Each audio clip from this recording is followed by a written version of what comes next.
하나님 감사합니다. 저희가 이 아침 예배드렸던 종으로 오신 예수 그리스도의 삶을 기억해 볼 때 정말 저희의 모든 찬양의 제목이 되시며 또 저희의 모든 만족의 이유가 되시는 것을 기억하게 됩니다.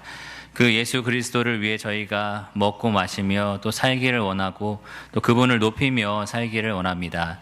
저희가 이 아름다운 화음이 어우러졌던 것처럼 성도가 화합하여 하나가 되어 저희의 모든 삶과 저희의 모든 입술로 이 예수 그리스도를 높이는 교회가 되게 하여 주시옵소서.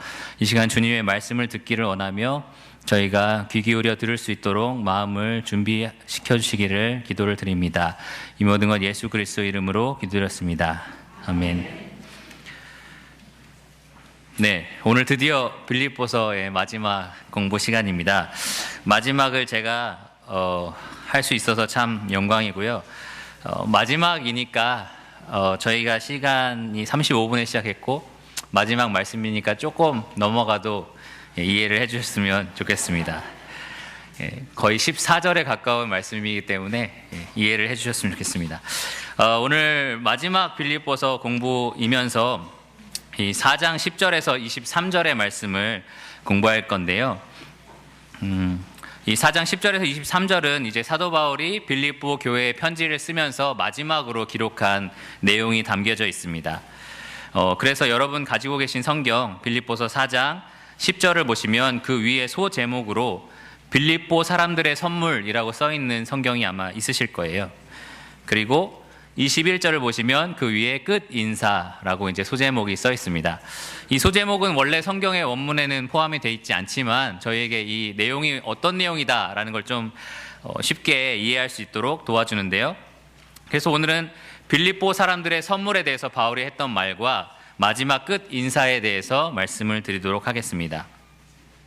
특별히 첫 번째 빌립보 사람들의 선물이라는 이 부분에요, 바울이 두 가지 뚜렷한 목적을 가지고 이 부분을 기록했는데요. 조금 읽어보시면 좀 흥미로운 게 뭔가 되게 기쁘다, 만족스럽다, 좋다라는 표현과 함께 동시에 그런데 내가 궁핍한 게 아니고 뭐 선물을 구하려는 것도 아니고 이런 여러 가지 말들이 왔다 갔다 하는 것들을 보게 됩니다. 그래서 이 빌립보 사람들이 선물을 준 거에 대해서 바울이 분명한 두 가지 목적으로 썼기 때문에 그렇게 보이는 건데요. 저희가 그것들을 하나하나 살펴보도록 하겠습니다. 먼저 10절에서 20절까지는 사도 바울이 빌립보 성도들이 바울에게 준 선물, 그것에 대해서 감사하다라는 표현을 쓰기 위해서 기록했습니다. 특별히 여러분 잘 아시다시피 이 빌립보의 리더로 있었던 에바브로디도를 통해서 빌립보 교회가 이 사도 바울에게 필요한 물질들을 제공을 했고요. 그것에 대해서 사도 바울이 고마워라는 표현을 이 10절에서 20절까지 하고 있는 것입니다. 이 첫 번째 목적이 바로 그것입니다. 빌립보 성도들에게 고맙다, 감사하다라는 표현을 하기 위해서입니다. 자세히 살펴보시면 10절에 사도 바울이 주 안에서 크게 기뻐한다, 바울이 이 선물을 받은 거에 대해서 기뻐한다라는 표현을 썼고요. 14절에는 내 괴로움에 함께 참여한 것이 잘하였다라고 그들을 칭찬하게 됩니다.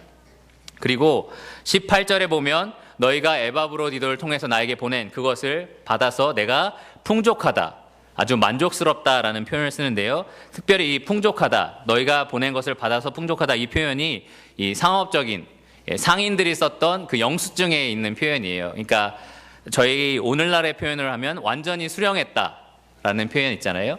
그 표현으로 너희가 보낸 것을 내가 완전히 다 받았고 그래서 나는 완전히 만족스럽다 라는 표현을 이 18절에 하고 있습니다. 또 18절에 그것의 의의를 설명을 하고 있는데요. 너희가 한 선물이 그냥 선물이 아니라 하나님이 기뻐 받으실 것이고 또 향기로운 제물이다 라는 표현을 합니다. 또 마지막으로 19절에서는 그렇게 선물을 한 성도들에 대해서 축복하는 장면이 나오는데요.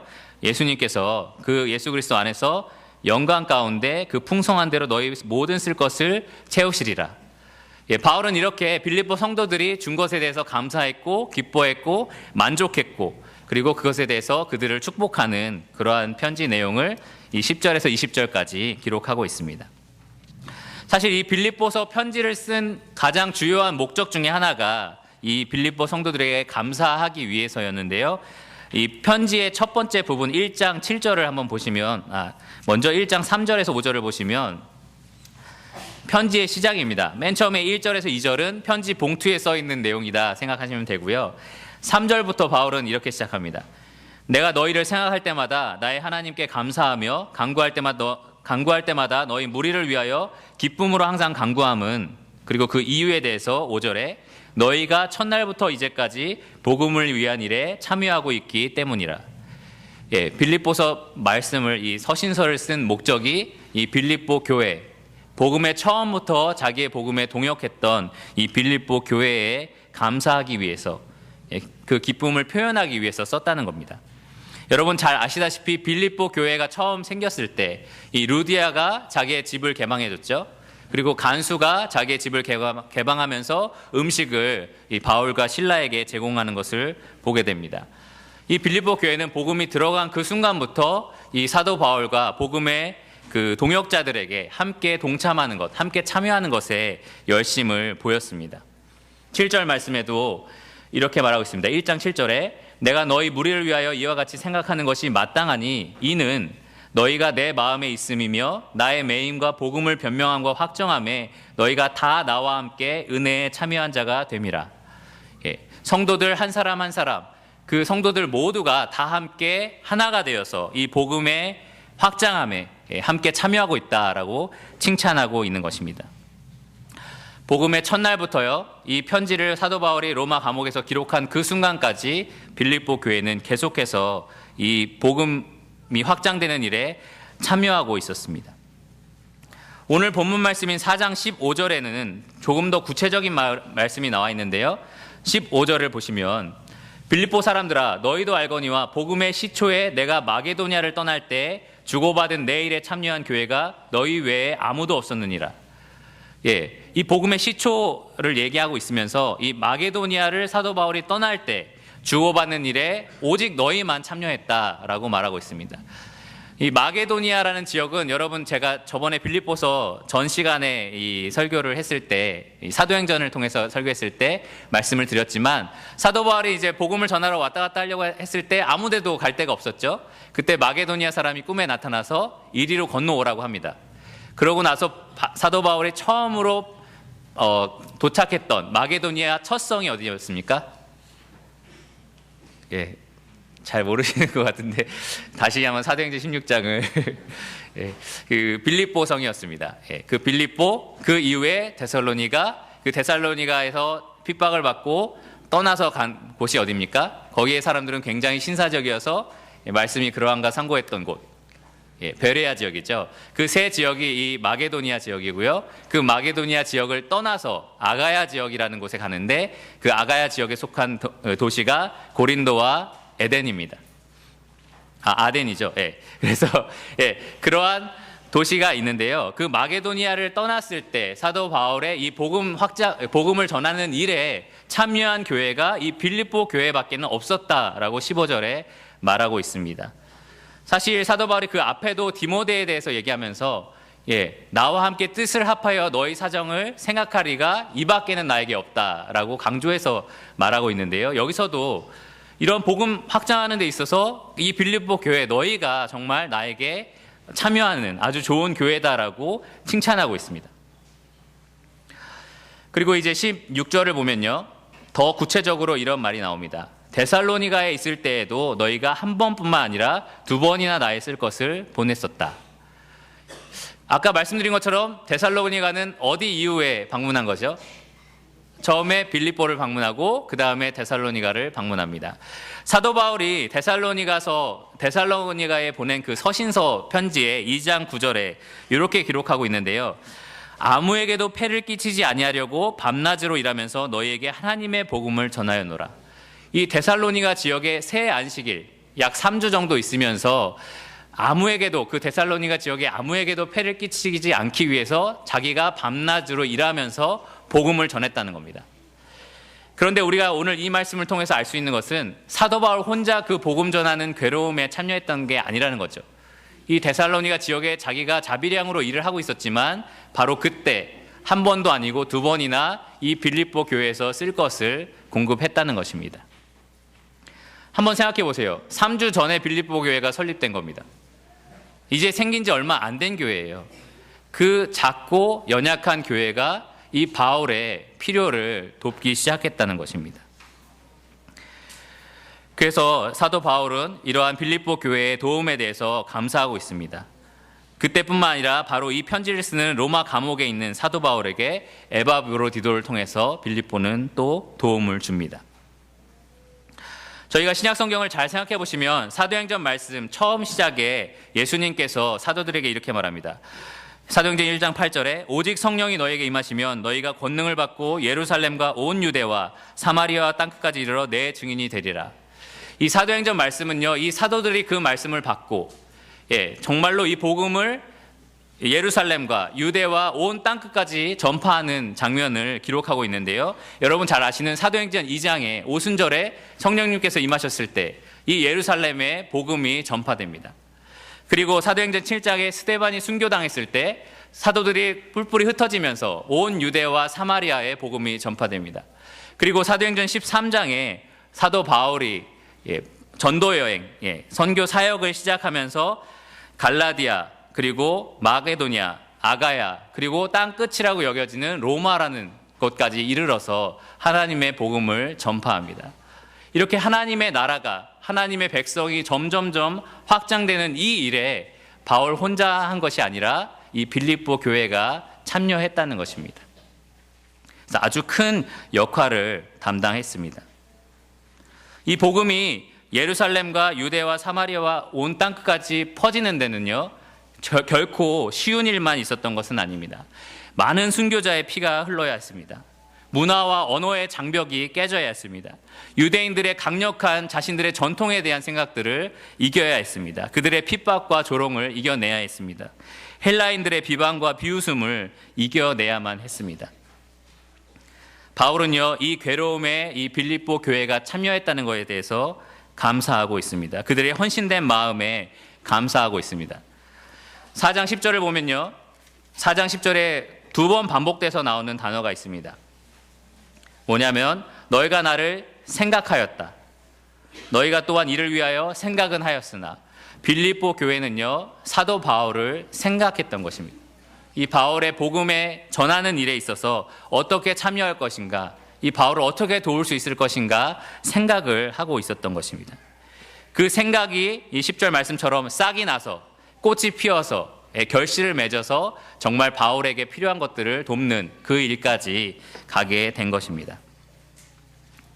여러분, 만약 사도 바울이 오늘 우리의 유평교회에게 편지를 쓴다면, 유평서라고 해서 서신서를 하나 기록한다면 과연 우리 교회에 복음을 어떻게 우리 교회가 동참하고 있는지 바울이 기록하고 있을까요?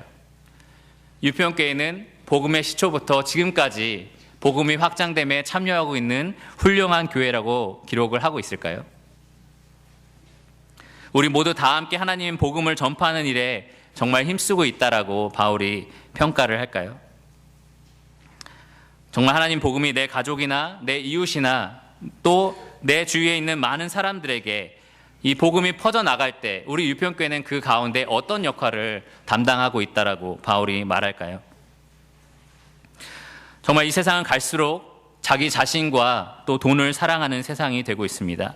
또 우리도 각자 자기 앞길을 준비하는 일에 너무 바쁩니다. 어떻게 더 먹고 살 수 있을까? 어떻게 하면 더 잘 살까? 이러한 예산을 짜고 계획을 세웁니다.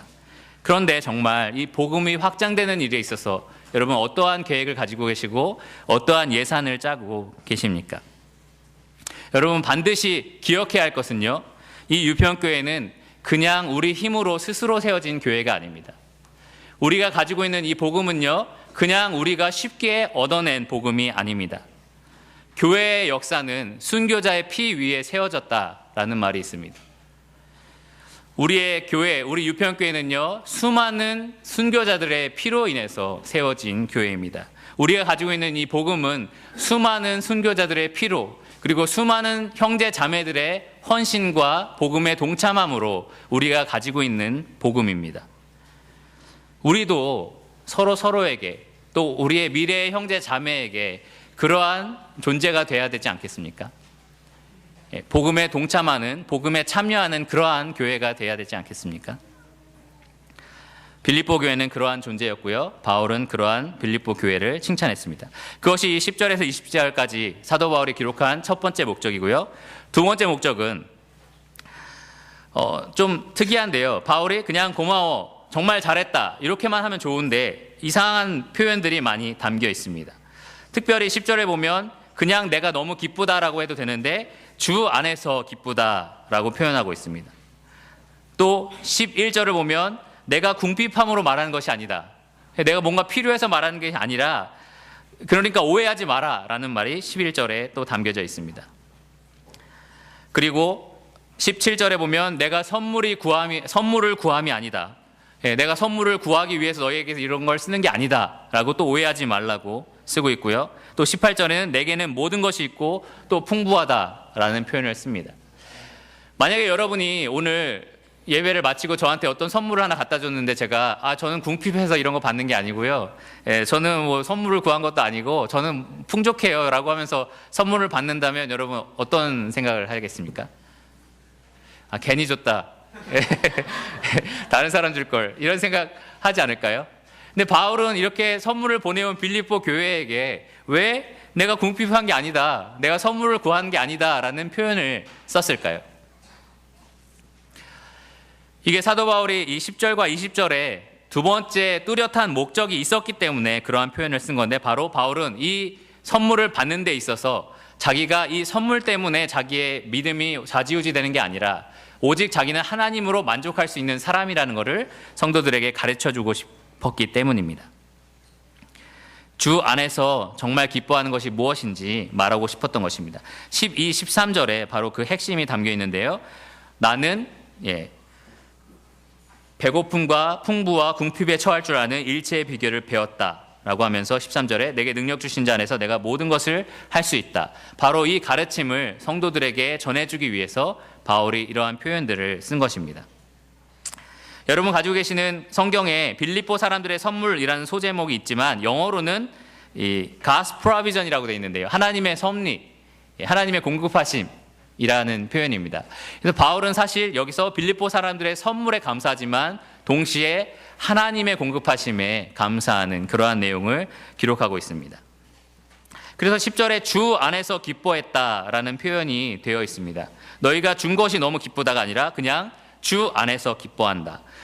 이 빌립보서 말씀 전체에 기뻐하다 혹은 기쁨이라는 단어가 굉장히 많이 나오는데요. 거의 매 장에 여러 번씩 등장하고 있습니다. 특히 여러분 잘 아시는 주 안에서 항상 기뻐하라. 내가 다시 말하노니 기뻐하라. 이 빌립보서 말씀에는 기뻐하라는 말이 굉장히 많이 등장합니다. 근데 사도 바울은 빌립보가 그 선물을 주는 그 자체도 하나님 안에서 기뻐하는 이유가 된다라고 했는데요. 어떻게 그러냐? 왜냐하면 하나님께서 그 빌립보 성도들을 통해서 쓸 것을 주셨다라는 확신이 있었기 때문입니다. 존 메가더 목사님은 여기서 하나님의 기적과 하나님의 섭리를 구분해서 설명을 하는데요. 저희가 보통 하나님의 기적하면 어떤 일이 있습니까? 물이 잔잔해진다든지, 떡이 오병이어로 이렇게 기적을 보여준다든지, 이 저희가 알고 있는 이 자연 법칙이 망가지면서 그 자연 법칙을 어기고 하나님의 특별한 능력이 직접적으로 드러나는 그런 것을 저희가 기적이라고 부릅니다. 그런데 이 기적에 못지않은 기적이 또 있는데 뭐냐면 그게 하나님의 섭리입니다. 바로 성도들의 마음과 성도들의 생각과 우리들의 결정, 생각, 우리가 말하는 그 교제들, 그러한 모든 것들을 다 하나님이 섭리하셔서 역사하셔서 하나님의 뜻을 완벽하게 이루어내시는 것, 그것을 우리가 하나님의 섭리라고 하고요. 앞에 있는 그 기적과 못지않게 정말 놀라운 하나님의 능력입니다. 그래서 바울은요, 이 빌립보 성도들이 도와준 것은 맞지만 이 모든 것이 하나님의 섭리 안에 일어났다, 그 하나님께서 공급하셨다라는 것을 확신했기 때문에 주 안에서 기뻐한다라고 말하고 있습니다. 특별히 저희가 빌립보서 지난번에 배웠을 때 기억하시지만 이 빌립보 성도들 안에서 역사하시는 분이 누구셨습니까? 하나님이었습니다. 너희 안에 행하시는 이는 하나님이시니 기쁘신 뜻을 위하여 너희에게 소원을 두고 행하게 하신다. 바울을 향한 소원을 두게 하신 분도 하나님이요, 바울을 돕게 행동하게 하신 분도 하나님입니다. 그러므로 바울은 하나님 안에서 기뻐할 수 있었던 겁니다. 두 번째로, 사도 바울은 빌립보 성도들이 주는 물질적인 후원에 의존하지 않았습니다.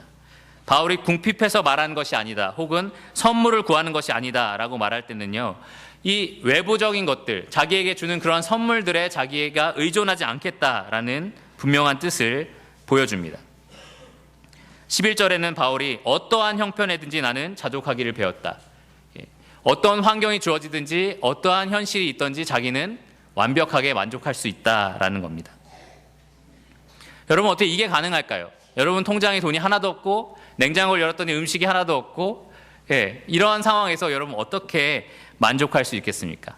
차에는 기름이 하나도 없고, 이러한 현실이 있다면 과연 여러분 어떻게 주 안에서 만족할 수 있겠습니까? 그것의 비결에 대해서 12, 13절에 바울이 이야기하고 있는데요, 11절 뒷부분부터 바울은 나는 자족하기를 배웠다라고 말하고 있습니다. 12절에도 나는 비천에 처할 줄도 알고 풍부에 처할 줄도 알아 모든 일 곧 배부름과 배고픔과 풍부와 궁핍에도 처할 줄 아는 일체의 비결을 배웠노라. 저희가 참 위안이 되는 말씀인데요, 사도 바울도 배웠다는 겁니다. 11절 뒷부분에도 그렇고 12절에도 배웠다라는 말이 연속적으로 나오고 있습니다. 사도 바울도 태어날 때부터 나는 하나님으로부터 나는 만족한 사람이야 라고 태어난 게 아니라요, 사도 바울도 이 삶의 여러 가지 굴곡을 통해서 하나님으로 온전히 만족하는 법을 배웠다는 것입니다. 고린도후서 11장 23절에서 33절에 사도 바울이 어떤 일을 겪었는지 쭉 기록한 것이 있는데요, 여러분 잘 아시다시피 매도 수없이 맞았고 여러 번 죽을 뻔했고 40에 하나 감한매를 5번이나 맞았고 매로 3번 맞았고 1번 돌로 맞고 3번 파선했다고 말하고 있습니다. 여러분 바다에서 칠흑같이 어두운 데서 하루 종일 둥둥 떠다니면 얼마나 두렵습니까? 얼마나 무섭습니까? 근데 바울은 일주야를 깊은 바다에서 지냈다라고 말하고 있습니다. 자지 못하고 줄이고 목마르고 굶고 춥고 헐벗었다. 바울이 겪었던 환경들입니다. 그러한 환경들을 통해서 바울이 무엇을 배웠습니까? 내가 이 외부적인 환경이 아니라 오직 주님으로 자족하는 것을 배운 것입니다.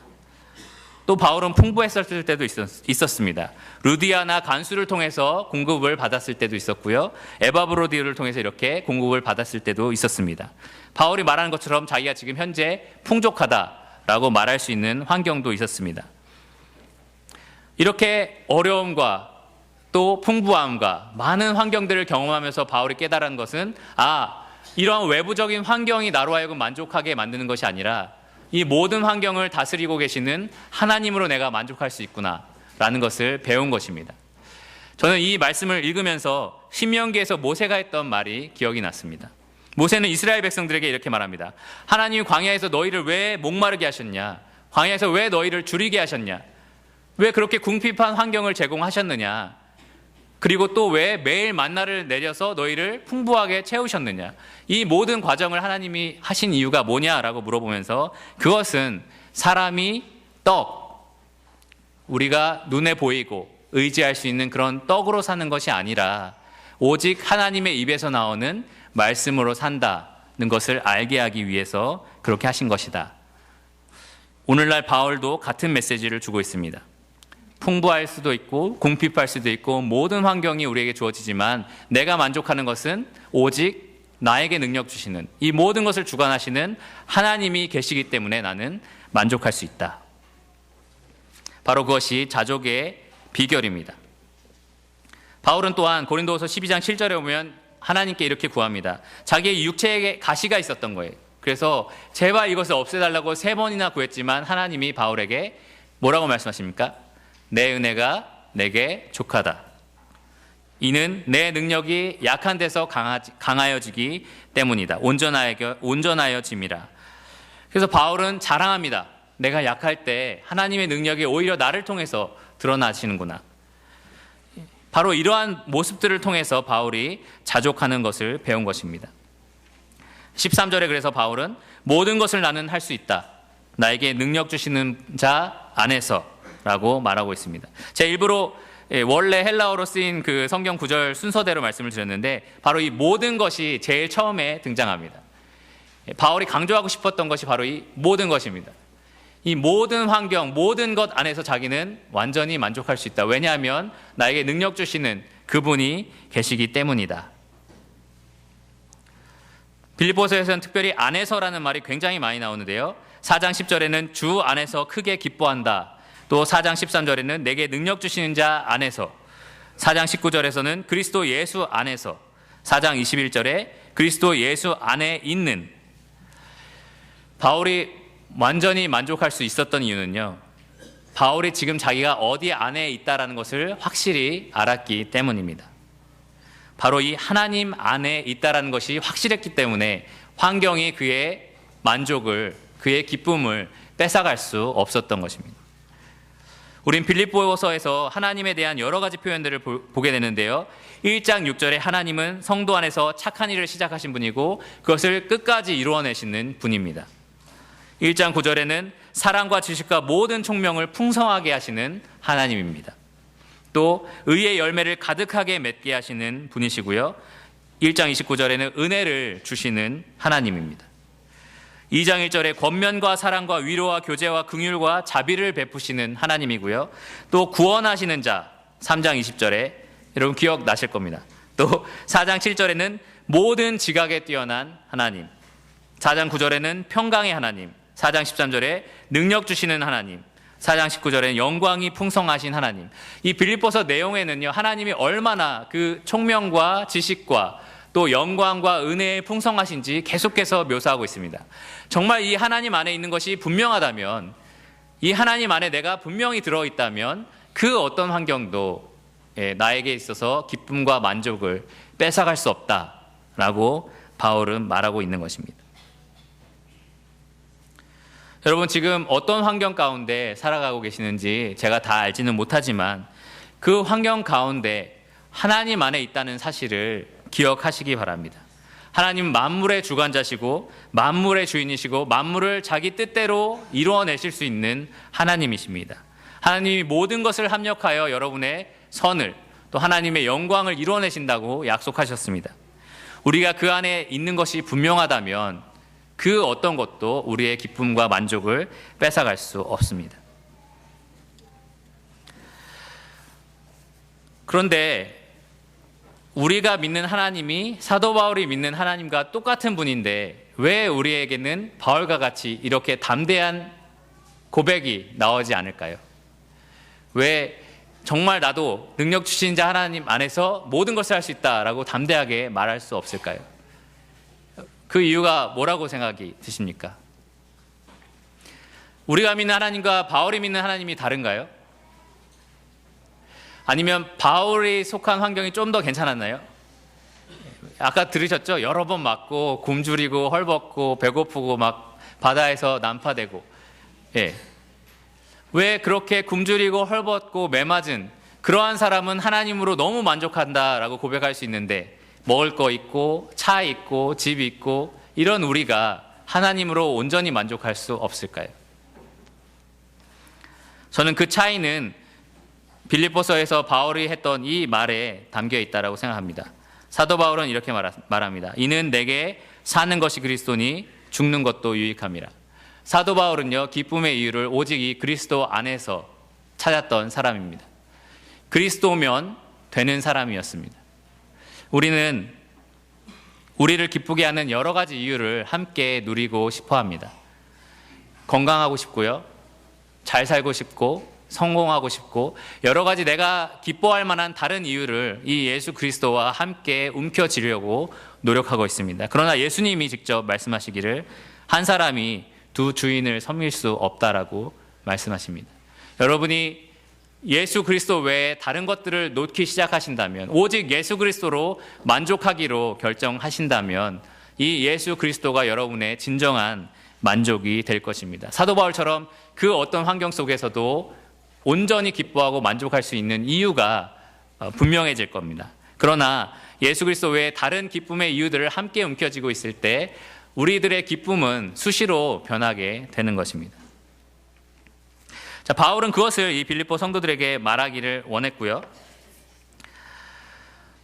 바울은 이 복음이 전파되는 일에 이 빌립보 성도들이 함께 한다는 것에 감사를 또 했었습니다. 그리고 바울이 또 이 성도들의 헌신에 대해서 감사하면서 했던 표현이 오히려 이것이 너희에게 더 기쁨이 될 것이다. 하나님이 이것으로 너희를 더 축복할 것이다. 더 풍성한 열매를 맺게 할 것이다. 라는 표현을 하고 있고요. 여러분 말씀의 17절 보시면 오직 너희에게 유익하도록 풍성한 열매를 구함이라. 바울은 오히려 그들의 헌신, 복음에 참여함, 하나님으로 인해 만족하는 그들의 모습을 통해서 오히려 더 많은 열매를 누리게 될 것이다 라고 말하고 있습니다. 예수님도 이렇게 말씀하셨죠. 먼저 그의 나라와 의를 구하라. 그리하면 이 모든 것을 뭐라고 하셨죠? 너에게 더하시리라. 감사합니다. 그렇게 할 때 오히려 우리가 더 많은 축복을 누릴 수 있다라고 말씀하고 있습니다. 그리고 18절 마지막에는 이 모든 것이 하나님을 향한 향기로운 제물이고 하나님을 기쁘시게 하는 일이다 라고 말하고 있습니다. 우리가 복음을 위해서 참여하는 것, 우리의 물질을 드리고 우리의 시간을 드리는 것, 하나님이 기뻐하시는 제사입니다. 성경 여러 부분에서 우리의 몸이 하나님께 드려지를 신령한 제물이라는 표현이 있고요. 이러한 부분도 분명하게 하나님이 기뻐하시는 예물입니다. 그리고 이제 19절, 20절에 보면 나의 하나님 그리스도 예수 안에서 영광 가운데 그 풍성한 대로 너희 모든 쓸 것을 채우시리라 라고 축복을 하고요. 그리고 하나님 곧 우리 아버지께 세세 무궁하도록 영광을 돌릴지어다 아멘 이라는 찬송시로 이 편지를 마무리하고 있습니다. 특히 19절에 이 성도들을 축복하는 모습에 보면 그냥 축복하겠다가 아니라 예수 그리스도 안에서 그 영광 가운데 그 풍성한 대로 예수 그리스도께서 누리시는 그 영광은 말로 다 할 수 없죠. 2장에 나온 것처럼 예수님이 자신을 낮추셨을 때 하나님이 어디까지 높이셨습니까? 모든 이름 위에 뛰어난 이름을 주셨고 모든 입술이 그를 주라고 복종하는 그 위치까지 올리셨죠. 그분의 그 풍성하심에 따라 성도들을 축복하시기를 원한다라고 바울은 말하고 있는 것입니다. 마지막으로 21절에서 23절 끝인사를 짧게 말씀을 드리고 마치도록 하겠습니다. 21절에 보면 사도 바울은요, 그리스도 예수 안에 있는 성도에게 각각 문안하라 라고 말하고 있습니다. 편지를 쓰면서 빌립보 교회 안에 있는 한 사람 한 사람 성도들에게 각각 문안할 것을 명령을 하고 있는데요. 여기에 있는 일꾼들에게만 인사하라 이런 것이 아니라 성도들 한 사람 한 사람에 대한 바울의 마음을 여기서 볼 수가 있습니다. 모든 성도가 다 귀한 성도고요. 그 성도들에게 바울의 마음이 다 전달되기를 원했던 것입니다. 나와 함께 있는 형제들이 너희에게 문안하고 라고 돼 있는데요. 여러분이 생각할 때 바울과 지금 함께 있는 사람 누가 있을 것 같습니까? 뚜렷한 사람들이 일단 있는데 첫째, 틀려도 괜찮습니다. 담대하게 에바브로디도가 있겠죠. 또 한 명 보내려고 했는데 지금은 못 보내고 곧 보내겠다라고 했던 디모데가 있었겠죠. 그리고 또 누가 있었을까 생각해 보면 빌레몬서를 보면 오네시모라는 사람이 아마 같이 있었을 것 같고요. 그 다음에 마가와 누가도 빌레몬서에 보면 함께 있을 거라는 것을 알 수 있습니다. 특히 빌레몬서에 보면 나와 함께 갇힌 자라는 표현을 썼는데요. 이 감옥 생활을 할 때 아마 같이 근처에 있지 않았을까 생각을 하게 되고요. 또 옥중서신이라고 저희가 에베소서, 빌립보, 골로새 이렇게 옥중서신이라고 불리는 이 편지의 전달자가 있습니다.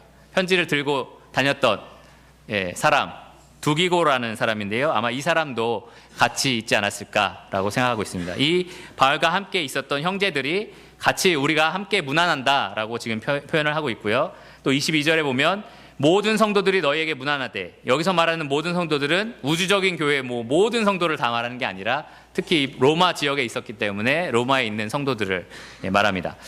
특히 가이사의 집 사람들 중 몇이라라는 표현을 볼 때 이 가이사, 로마 황제죠. 로마 황제 집에 속한 사람. 그러니까 로마 황제의 아들 딸들은 아니고요. 그 로마 황제 밑에서 일하는 노예들 혹은 자유인들을 말합니다.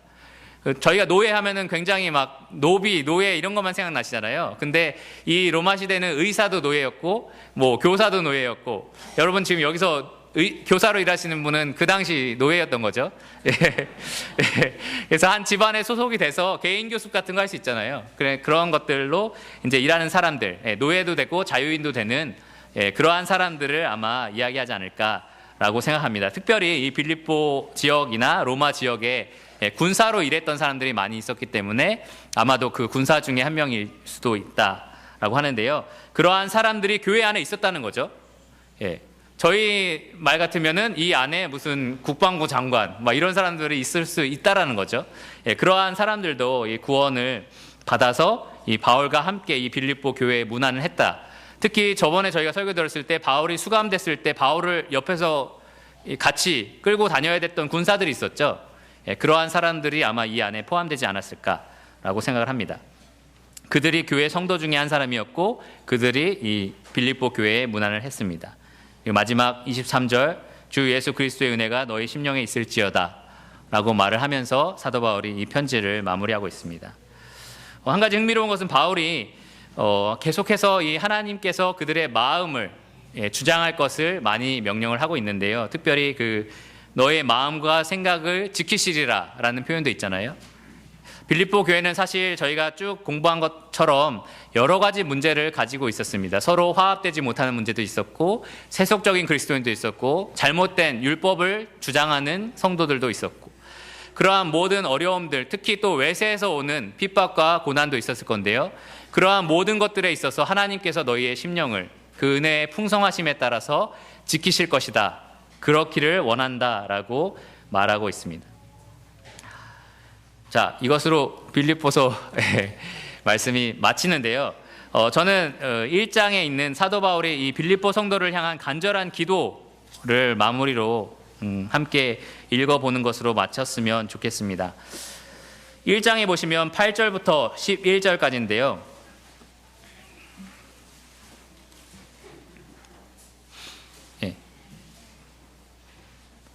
318페이지고 1장 8절에서 11절입니다. 8절부터 다 같이 한번 읽어보도록 하겠습니다. 시작. 내가 예수 그리스도의 심장으로 너의 무리를 얼마나 사모하는지 하나님이 내 증인이시니라. 내가 기도하노라. 너희 사랑을 지식과 모든 총명으로 점점 더 풍성하게 하사 너희로 지극히 선한 것을 분별하며 또 진실하여 허물 없이 그리스도의 날까지 이르고 예수 그리스도로 말미암아 의의 열매가 가득하여 하나님의 영광과 찬송이 되기를 원하노라. 네, 여기 나온 말씀처럼 저도 저의 마음으로 정말 여러분들을 너무너무 사랑하고 또 여러분이 정말 이렇게 되기를 원합니다. 그리스도의 날에 이르렀을 때 아무도 흠이 있는 막 죄인인 그러한 것으로 발견되는 것이 아니라 정말 예수 그리스도의 형상을 닮아서 예수 그리스도로 만족하고 예수 그리스도로 기뻐하는 자들로 주님 앞에서 발견되기를 간절히 기도를 합니다. 그럼 이제 기도하시고 나눠서 빌립보서 공부를 마무리하면 되겠습니다. 같이 기도하시겠습니다. 하나님 감사합니다. 정말 저의 영혼의 만족이 되시고 또 저의 영혼의 기쁨이 되시는 하나님께 감사를 드립니다. 예수 그리스도께서 저희를 얼마나 사랑하셨는지 생각하면 생각할수록 더 저희가 주님을 위해 살기를 원합니다. 저희가 빌립보서 공부를 통하여 하나님으로 온전히 기뻐하고 만족하는 것에 대해서 공부를 하였습니다. 저희가 그 어떤 잘못된 생각이나 그 어떤 세상적인 것들이나 여러 가지 내 마음에서 올라오는 육체적인 소욕이나 그런 것들에 흔들리지 아니하고 오직 예수 그리스도를 향한 사랑과 또 그분의 말씀에 대한 사랑으로 이 세상에서 온전히 만족하는 자들이 되게 하여 주시옵소서. 이 모든 것 예수 그리스도 이름으로 기도드렸습니다. 아멘.